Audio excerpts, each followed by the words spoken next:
Ennackavally Temple.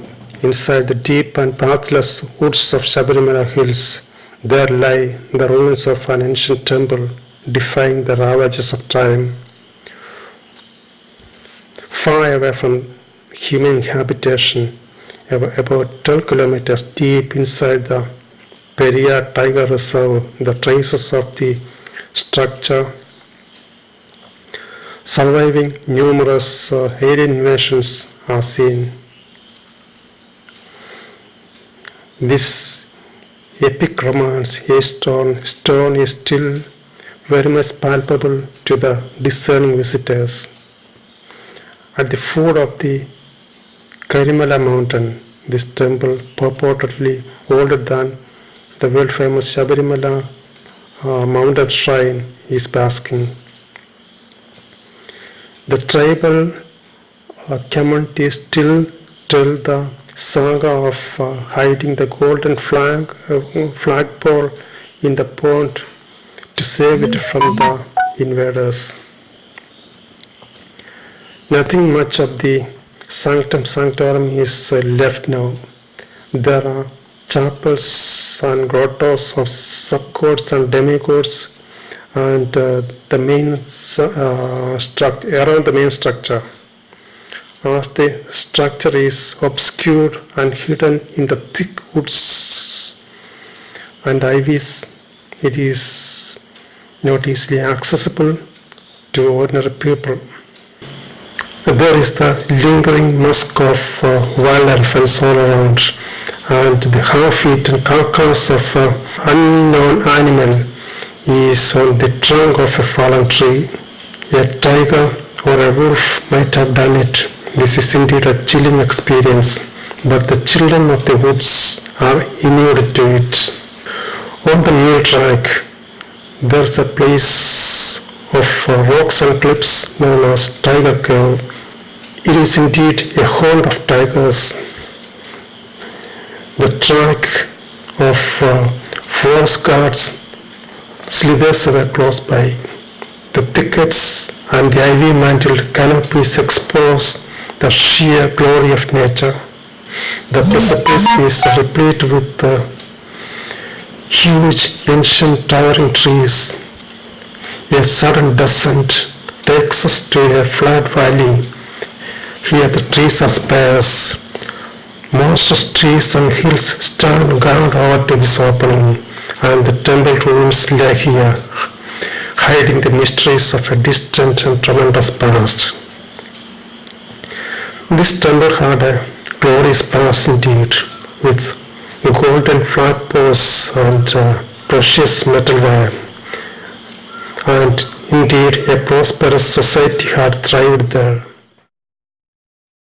യുഗാന്തരങ്ങൾക്ക് മുൻപുള്ള ക്ഷേത്രമാണ് അന്നക്കാവള്ളി മഹാദേവ ക്ഷേത്രം. മഹാദേവൻ്റെ ആണെന്നും പറയുന്നത് മഹാവിഷ്ണുവിൻ്റെ ആണെന്നും പറയുന്നത് വിഗ്രഹം ഈ ആന ഒടിച്ചു കളഞ്ഞായിരുന്നു. ആന വലിച്ച് നിലത്തടിച്ച് ഇവിടെ ഈ കഴുത്തിൻ്റെ ഭാഗം ഒടിഞ്ഞു പോയതുകൊണ്ട് ആരാണെന്ന് തിരിച്ചറിയാൻ പറ്റുന്നില്ല. പിന്നെ അതിവിശാലമായൊരു കുളമുണ്ട് അവിടെ. ഒരു 2-3 ഏക്കർ വിസ്തീർണമുള്ളൊരു കുളമുണ്ട്. ആ കുളത്തിൽ അമ്പലത്തിൻ്റെ പൂജാ സാധനങ്ങളും കൊടിമരവും സ്വർണ്ണ കൊടിമരം ഉണ്ടെന്നാണ് പറയുന്നത്. അതുപോലെ തന്നെ കദളിക്കല കദളിക്കല ഉണ്ടെന്നാണ് പറയുന്നത്. അതും ദേവപ്രശ്നത്തിൽ തെളിഞ്ഞിട്ടുള്ളതാണ്. ആ കുളം വറ്റിച്ചാൽ അത് എടുക്കാൻ പറ്റുമെന്നാണ് പറയുന്നത്. ഞാൻ തന്നെ 10-20 പ്രാവശ്യം അവിടെ പോയി ആ അമ്പലത്തിൻ്റെ തറയിൽ പോയി അവിടെ കിടന്നിട്ടുള്ളതാണ്. ഞങ്ങൾ പൂജ നടത്താൻ പോകുമ്പോൾ തലേദിവസം പോയി കിടന്നിട്ട് പിറ്റേ ദിവസം പൂജയും കഴിഞ്ഞ് വൈകിട്ട് അവിടെ നിന്ന് പോരുന്ന രീതിയാണ് ഞങ്ങൾക്കുണ്ടായിരുന്നത്. അവിടെ നിന്നും പുതുശ്ശേരി ആറിലേക്ക് ഇറങ്ങാൻ എളുപ്പ വഴിയുണ്ട്. അന്നക്കാവള്ളി തോട്ടിൽ നിന്ന് ഉള്ള ഒരു കാന ഉണ്ട്. ആ കാന വഴി താഴെ ഇറങ്ങിയാൽ പുതുശ്ശേരി ചെല്ലാം. ശബരിമല പാതയിൽ ചെന്നെത്താൻ പറ്റും. പക്ഷേ അത് തെളിക്കാൻ ഫോറസ്റ്റുകാർ സമ്മതിക്കില്ല. അതോടൊപ്പം തന്നെ ദേവസ്വംകാരും സമ്മതിക്കില്ല. കാരണം ശബരിമലയുടെ പ്രാധാന്യം കുറഞ്ഞു പോകുമെന്നാണ് അവർ പറയുന്നത്.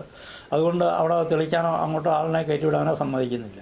കുളത്തിൻ്റെ അവിടെ നിന്ന് ഒരു 1/2 കിലോമീറ്ററോളം ഉള്ളിലോട്ട് മാറി അതിവിശാലമായൊരു ഉരുളുണ്ട്. ആ ഉരുള് 2-3 പേർക്ക് നിന്ന് നെല്ല് കുത്താവുന്ന ഉരുളാണുള്ളത്. അത്രയും പിന്നെ ഇഷ്ടംപോലെ പെരത്തറയും അവിടെ ഉണ്ട്. പെരയും പെരത്തറകളൊക്കെ ഉണ്ട് കാണാനായിട്ട്. അതിന് ചുറ്റും ആൾക്കാർ താമസിച്ച പാടുകളുണ്ട്, തെളിവുകളുണ്ട്. The numerous sub-shrines and grottos are indicative of the glory of this compound. The circular structure of the Sanctum Sanctorum is at least 1,000 years old. The quality of the carvings, architecture, and structural finesse indicate a sophisticated and cultured society. It is supposed to have been built during the I dynasty. The monolithic doors buried in the soil are indicative of the grandeur of the temple. The temple point has turned into a swamp over the centuries. It measures around 2.5 acres. That is almost 1 hectare. A little bit of excavation reveals the flight of steps to the pond. The water oozing out has a metallic twang. In the legends, the swamp is a trove of treasures. The British rulers had sent some treasure hunters into this area, and in spite of all the excavations, they had to go back empty-handed. So go the local legends. All the slopes surrounding the temple town were once inhabited. There are traces of habitation all around.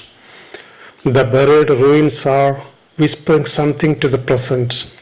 The foundations and tombs have been ravaged by the marauding elephants, but they divulge a sophisticated past. There are symmetric masonry all around. On the rocks there are carved out spaces for grinding corn. Indeed, it was a prosperous habitat. As the site is in the tiger reserve, the entry is strictly restricted even to the tribals because of the strict regulations in place. And the Malaria tribal community leaders have been demanding seasonal entry to this ancient and sacred grove. There was human habitation on all the 18 hills surrounding Sabarimala. The Pamba had apparently supported an ancient civilization. Also at Pandambaramad, where this Magarajyoti is sited, there are traces of ancient human habitation. The tribal elders claim that at Kodakotipara there is yet another 18-stepped temple entrance. The peculiar tombs still seen in the woods point to the ancient wars and invasions.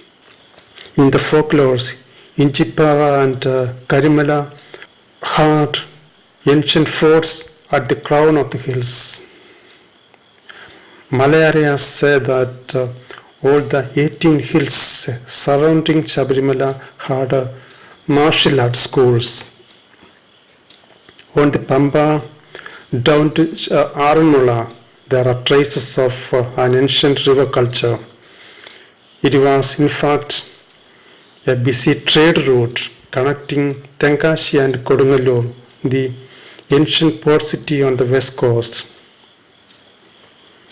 It is obvious that an oppressed endemic culture importantly heaves in silence here.